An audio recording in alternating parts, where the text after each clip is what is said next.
Hi, I am Harsh, and in today's video we are going to talk about why not to pursue MCA in 2025.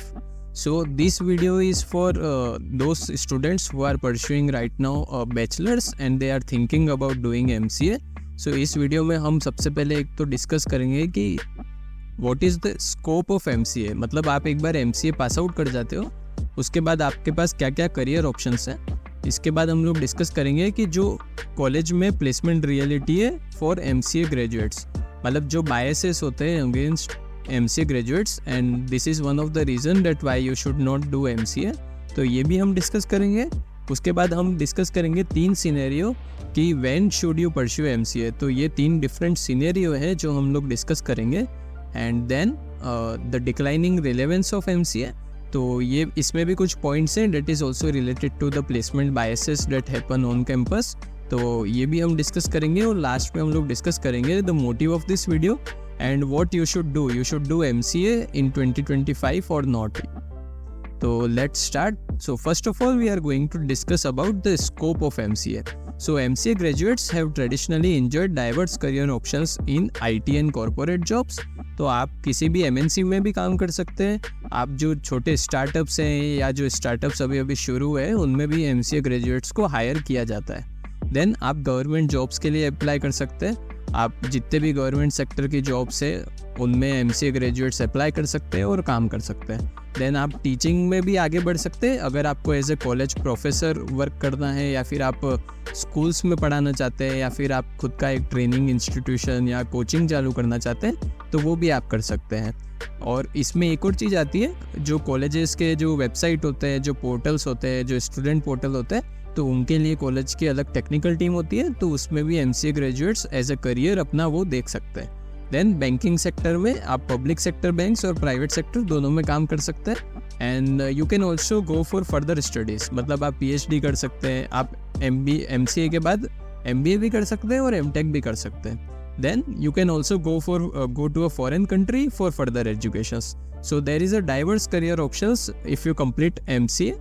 And जो MCA का eligibility criteria होता है उसमें mention होता है कि आपके MCA करने से पहले 60% जो होते हैं मिनिमम मार्क्स होने चाहिए 10th क्लास में, 12th क्लास में और अंडर ग्रेजुएशन डिग्री में। And the second eligibility criteria is आपकी बैचलर डिग्री होनी चाहिए।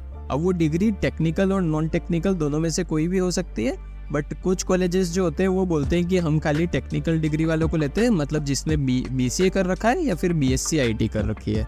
और अगर आप बैचलर्स पहले कर रहे हैं, जैसे आप BCA कर रहे हैं, तो कुछ कॉलेजेस जो होती है वहाँ पे ये रूल होता है कि आप अगर BCA कर रहे हैं तो आपके जो 12th स्टैंडर्ड है उसमें आपके मैथमेटिक्स होनी चाहिए या फिर कंप्यूटर कंपलसरी होना चाहिए। दोनों में से कोई एक चीज़ होनी चाहिए, तो इस चीज़ का भी आपको ध्यान रखना है। अगर आप MCA भी कर रहे हैं तो MCA का भी एक एलिजिबिलिटी क्राइटेरिया ये होता है कि आपके बैचलर्स में आपके करिकुलम में मैथमेटिक्स होनी चाहिए या फिर कंप्यूटर होना चाहिए। तो अगर आपने BCA कर रखा है तो that is a good option for you to go for MCA, because आप जब BCA के बाद MCA करेंगे तो MCA से आपका जो पैकेज है उसकी वैल्यू बढ़ जाती है। So it is a very good option. और MCA और आपके लिए करियर ऑप्शंस खोल देता है जो आप BCA के बाद नहीं कर सकते, वो चीज़ें आप MCA के बाद कर सकते हैं। And it is a masters degree, so it is a reputed degree in India. So now let's start with placement bias against MCA graduates. So first of all, this video is not to demotivate you. This video is to tell you the reality that is going on in on-campus placements, as well as why MCA is not today mostly preferred by the colleges and the companies. So ये demotivate करने के लिए नहीं है आपको video. So first of all, जो भी MCA के टॉप कॉलेजेस हैं, जो भी टॉप कॉलेजेस हैं वो मोस्टली इंजीनियरिंग कॉलेजेस होते हैं जहाँ पे BTech के भी स्टूडेंट्स होते हैं, MTech के भी होते हैं और मल्टीपल ब्रांचेस भी होती है अलग अलग BTechs की और MTech की। तो क्या होता है कि मोस्टली सबको ही IT से रिलेटेड जो कंपनी आ रही है तो उनके इंटरव्यू राउंड्स में बिठाया जाता है। So first of all, very few companies visit campuses specifically to hire MCA graduates. इसका मतलब ये है कि ऑन कैंपस में क्या होता है कि जब भी प्लेसमेंट सीजन चालू होता है और कंपनीज प्लेसमेंट के लिए कॉलेज विजिट करती है तो वो सबसे पहले एक आपके पास मेल आएगी जिसमें कंपनी का एलिजिबिलिटी क्राइटेरिया लिखा होता है, जिसमें मेंशन होता है कि आपके परसेंटेज किससे ज़्यादा होना चाहिए मोस्टली 60% से ऊपर होना चाहिए, पर कुछ कंपनियां बोलती हैं कि 70% से प्लस चाहिए उनको, तो वो भी क्राइटेरिया में इंक्लूडेड होता है। दूसरी चीज़ जो क्राइटेरिया में लिखी होती है वो होती है डिग्रीज। तो कौन कौन सी डिग्री वाले इस कंपनी के एग्ज़ाम देने के लिए बैठ सकते हैं। अब हो सकता है कि कुछ कंपनियां आ रही है जिनने खाली बीटेक और बीटेक की पर्टिकुलर ब्रांचेस लिख रखी है, तो खाली वो लोग उसके कंपनी में अप्लाई कर सकते हैं और उसके बाद इंटरव्यू राउंड में बैठ सकते हैं। सेम वे कुछ कंपनियां बोलती है कि एमटेक होना चाहिए, कुछ बोलती हैं कि बीटेक की ये ब्रांचें होनी चाहिए और साथ में एमसीए वाले भी एलिजिबल है। सेम वे एमटेक की ये कुछ ब्रांचेस हैं और इनके साथ एमसीए वाले भी एलिजिबल है, और किसी में बीटेक, एमटेक और एमसीए तीनों एलिजिबल होते हैं। अब मैंने जो पॉइंट अभी पढ़ा कि very few companies visit campuses specifically to hire MCA students, इसका मतलब ये है कि जो कुछ कंपनी ऐसी आती है जिसमें खाली एमसीए मेंशन होता है, मतलब और किसी डिग्री का नाम नहीं है, खाली एमसीए का नाम है। तो ऐसा बहुत रेयरली होता है। तो अगर 100 कंपनीज आ रही हैं तो हो सकता है कि उसमें से खाली 10 कंपनी ऐसी हो जिनने बोल रखा है कि हम खाली एमसीए को हायर करने आए, because most of the companies prefer engineering students जो बीटेक कर रहे हैं या एमटेक कर रहे हैं। So in contrast many companies come exclusively for BTech students. So बहुत सी कंपनी ऐसी होती है जो खाली बीटेक के लिए आती है, तो जो भी पैकेजेस होते हैं जैसे हायर पैकेजेस जो होते हैं वो इंजीनियरिंग स्टूडेंट्स के लिए आते हैं, बीटेक और एमटेक इनके लिए। तो ये थोड़ा सा प्लेसमेंट बायस हो जाता है एमसीए के लिए। दूसरी चीज़ क्या है, college also prioritise B Tech students. So most of the colleges में बीटेक के होते हैं बैच में अराउंड 1500 to 2000 स्टूडेंट्स, और ये मैं खाली एक कैंपस की बात कर रहा हूँ, मल्टीपल कैंपसेस में ये होता है ऐसा।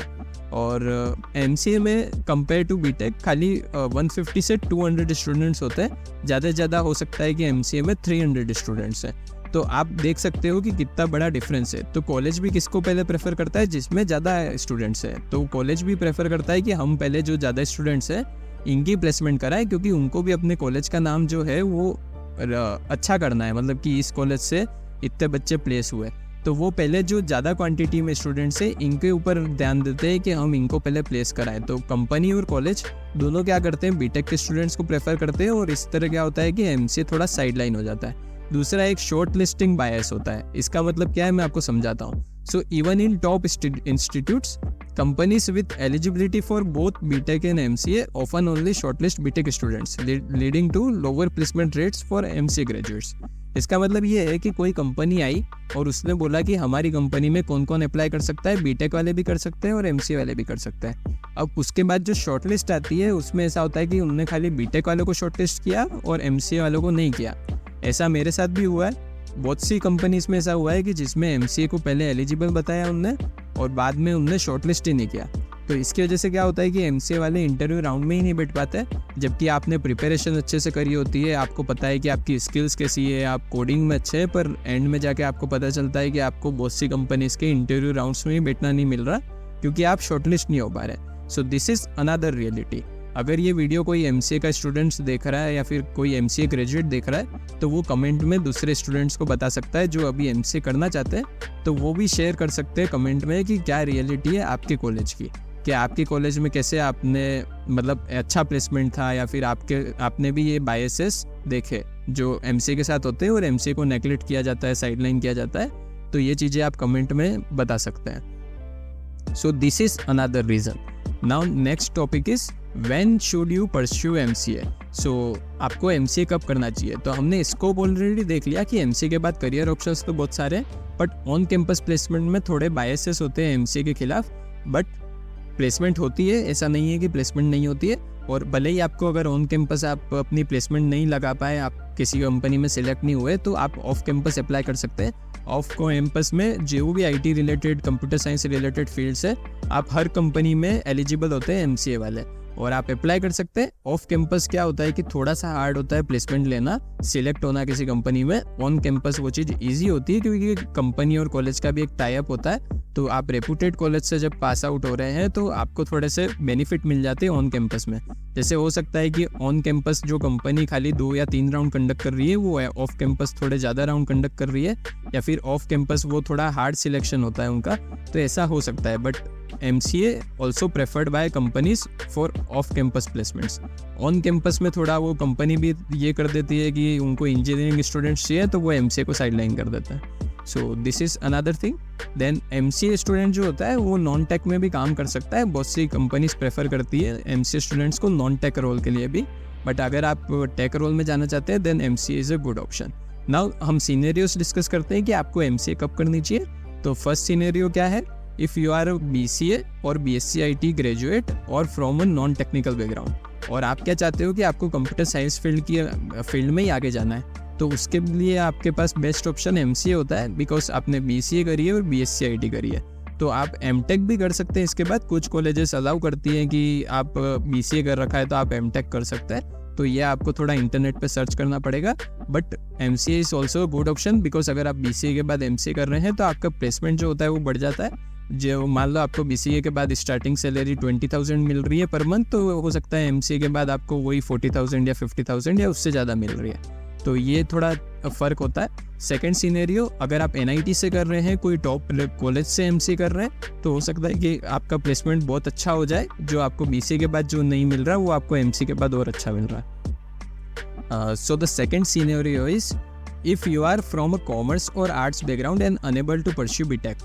तो ऐसा होता है कि कॉमर्स और आर्ट्स वाले बहुत सी टॉप रेपुटेड कॉलेजेस में BTech नहीं कर सकते, क्योंकि आपके मैथमेटिक्स नहीं थी 11th-12th में, या फिर आपके कंप्यूटर भी नहीं थी, आपने Hindi as a side subject elect किया था।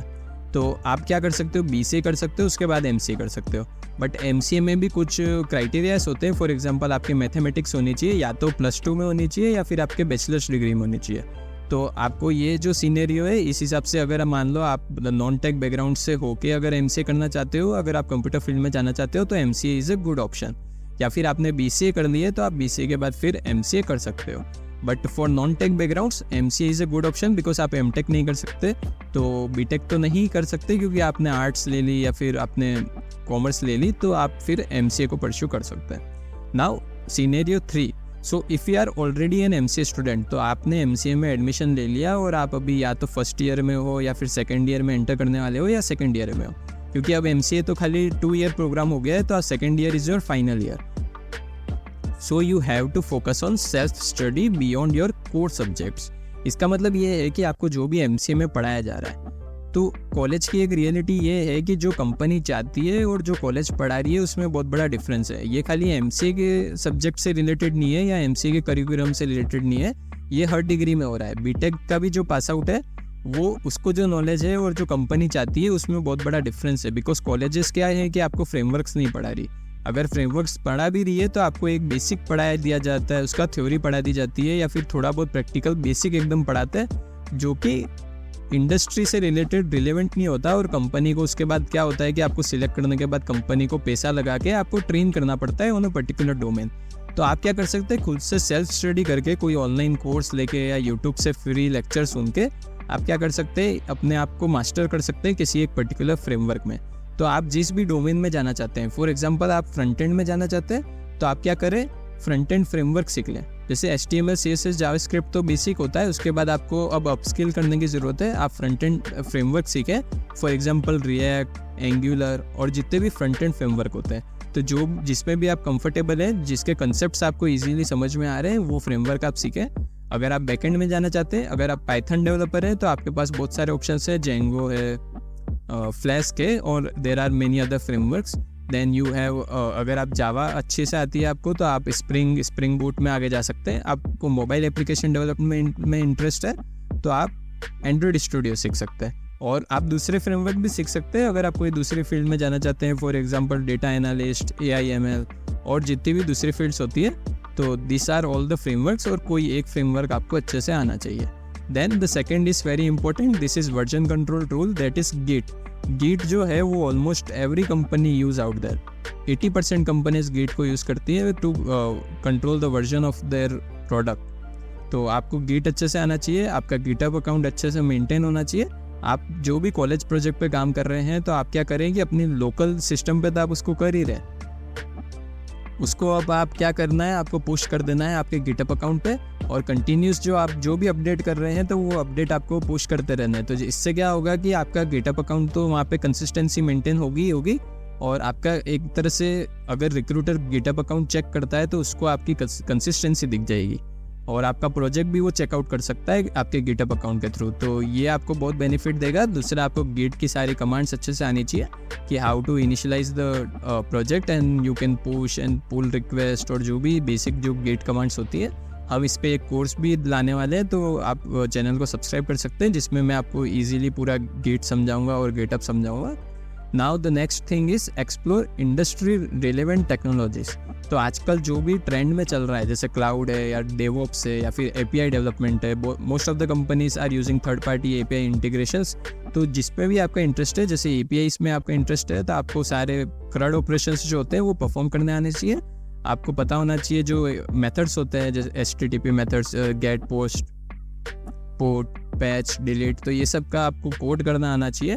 और दूसरा, आपको डेवऑप्स से रिलेटेड अगर आप जा रहे हो फील्ड में, तो आपको CI/CD आना चाहिए। आपको जैसे जितने भी टूल्स यूज़ होते हैं, फॉर एग्जांपल डॉकर है, या फिर आपको कैसे वेबसाइट डिप्लॉय की जाती है प्रोडक्शन में, तो ये सब चीज़ें आपको सीखनी है। क्लाउड में आप AWS सर्टिफिकेशन दे सकते हैं। Most of the companies prefer students who have mentioned in the resume that you are AWS certified.